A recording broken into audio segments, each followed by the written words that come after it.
नमस्कार, आपण पाहता हिरकणी न्यूज। हिरकणी न्यूज प्रत्येक क्षण ताज्या घडामोडी आणि महत्त्वाच्या प्रत्येक बातमीसाठी नेहमी तत्पर।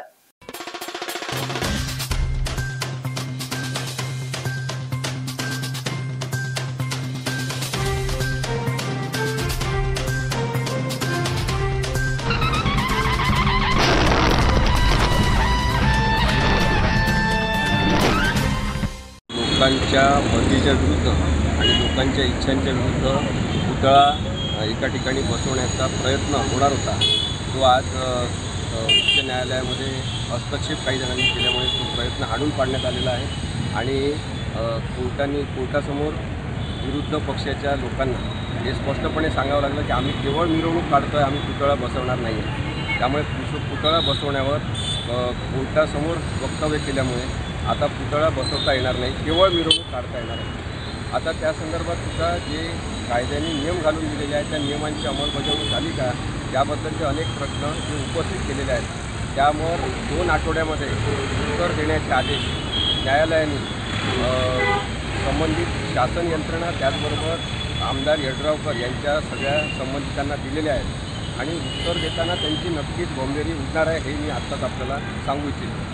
दुसरं असं की आता प्रोसेशन काढण्याची म्हणजे मिरवणूक काढण्याची परवानगी दिलेली आहे, कारण की GRमध्ये कुठेही मिरवणूक काढण्यासंदर्भात लिहिलेलं नसल्यामुळे त्याचा गैरफायदा हे जे रिस्पॉन्डंट आहेत ते घेत आहेत असं माझं स्पष्ट मत आहे। परंतु याचा अर्थ ही लढाई जे सत्याच्या बाजूने लढत आहेत ते हरलेले आहेत असं मुळीच नाही। ही सुरुवातीची एक पायरी आहे ज्याच्यावर प्राथमिक दिलासा जरी यड्रावकर आणि त्यांच्यासोबत असलेल्या काही लोकांना मिळालेला असला तरीसुद्धा मुळातली जी केस आहे ती संपूर्णपणे अजूनही त्यांच्या विरुद्ध याची जाणीव त्या सगळ्यांना। मला हे सुद्धा आवाहन करायचं आहे जयसिंगपूरमधल्या सगळ्या लोकांना, जयसिंगपूर तालुक्यातल्या सगळ्या लोकांना, शिरोळ तालुक्यातल्या लोकांना की त्यांनी कोणत्याही प्रकारे आपल्या भावनांचा उद्रेक होऊ देऊ नये आणि हा जो दिखाऊ स्वरूपाचा कार्यक्रम आहे पुतळा आगमन सोहळा या नावाने ते घेत आहेत तो त्यांना करू द्यावा। दिखाऊ लोकांचा दिखाऊपणा आपण ओळखला पाहिजे, ही ताकद समाजामध्ये असली पाहिजे। डॉक्टर आंबेडकरांनी कधीच अशा प्रकारचे दिखाऊ कार्यक्रम केले नसते आणि ते जर असते तर त्यांच्यासाठी काठी राहायची, त्या काठीने या लोकांना त्यांनी हाणलं।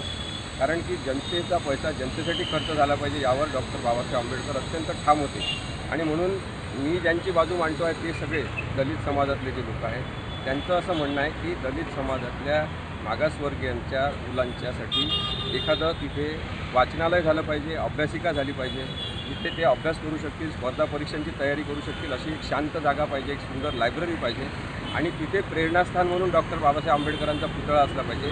अशा क्रमाने केलेली मागणी जी आहे ती दूर सारून जे काही लोक आपला राजकीय अजेंडा राबवण्याचा प्रयत्न करत आहेत ते अत्यंत चुकीचं आहे आणि डॉक्टर बाबासाहेब आंबेडकरांच्या विरोधात ते आहे असं माझं स्पष्ट मत आहे। 1251 बाबत नेमकं काय असणार? सर्वे नंबर 1251 जो आहे ती जमीन सरकारच्या नावाने लिहिण्यात आलेली आहे, त्याच्यावर मालक म्हणून सरकारचं नाव आहे।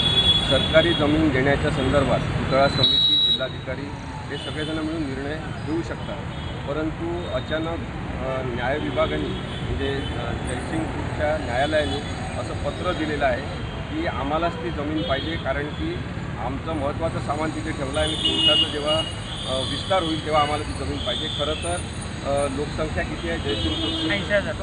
70 ते 80,000 ही लोकसंख्या आहे आणि बाकीचे आजूबाजूचे तालुके जे जयसिंगपूर न्यायालयाला जोडलेले आहेत त्यांची लोकसंख्या जरी एकत्र घेतली तरी 1.5 लाखापेक्षा जास्त लोकसंख्या नाही आणि आता वाढायची जरी आपण एक शक्यता लक्षात घेतली की आणखी 50,000 पुढे वाढतील 10 वर्षामध्ये तर ते 2 लाख होतील, पण तरीसुद्धा एवढ्या मोठ्या न्यायालयाची जयसिंगपूरला गरज नाही।